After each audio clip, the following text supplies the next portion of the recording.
Hello everybody, so today is Saturday. The ARRL 6-meter VHF and up contest has started. So my stuff is working. I have two stations set up here. I'm going to show you outside what I got. I am a little bit different than what I said in the video a couple days ago.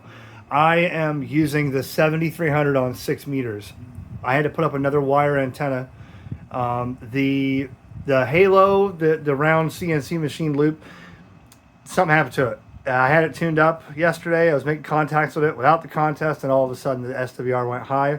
I went up there and looked, and all of the the little nylon screws, I'll show you at the end of the capacitance plates there where you adjust it, they were all busted. So I don't know if the RF had that thing moving or what, but I went up there and it was no good. So I took it down and I put up an 80-meter off-center fed dipole for now with a 4-to-1 balun, because the balun I had up there on the end fed, I smoked it with WinLink rather. So I had a WinLink at 100 watts and trying on 40 meters doing the ham word game, and the SWR started crawling up slowly, and then it wouldn't even tune, and then it was way off. So I think I smoked it. So I got 6 meters here on the 7300, and I'm waiting for 6 meters to open. I'll show you. I made a couple contacts, and this thing I'm very happy and surprised. This thing is the first time I've really put the pedal to the metal on this thing. It is working fine. I'm making contacts on. This is my 2 meter setup over here, so that's 2 meter FT8, and I'm going outside, swinging the beam around. And also I realized that this radio is only putting out about 10 watts on 2 meters. I don't know if that's an issue. I know this is the Japanese model, but from what I see online, this is supposed to do 25 watts. So I threw on a little amp, and this little amp, I retuned this. It says VHF high. It was for 150 to 170. I got this like 10 years ago from Danny, KK4JMO, to use in a little backpack scenario. And I tuned the input and output capacitors inside there to get it to work on 144. So I'll get about 60 watts out of that. If I drive it, not too hard. I get the drive and the mic set right here, the mic gain and drive set up with the signal link. Everything is good. I'm running the amp on the little Bio-Eno battery here. I didn't want to pull the big battery in here, and I didn't want to hook up another power supply. And then, like I said, over here, I've made a few contacts. I'll show you on the World Radio League real quick. But let me show you outside what I'm working with. So I did not use this antenna because I got to get the mounting arrangement. I'm going to redo that antenna totally. And I did not use the Yagi. I am using through my window with a towel to keep the AC in, because it's 90% humidity today and it's about 93 degrees.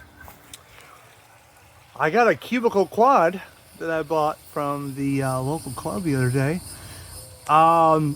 It's tuned pretty good for 2 meters, and I'm using it Armstrong method, so that's right. Just go like this and watch this. And I could tune the antenna like this. So every couple hours I come out here and move it. When I see an opening on the map that shows it's going up into, across the Gulf or Texas or whatever, I'm going to be facing it that way. I'll turn it back like this. But that's a 5-element cubicle quad. I'm facing that way right now. And the 6-meter loop, here's what happened right here. See, there's the discs. And I went up on the tower like an hour after.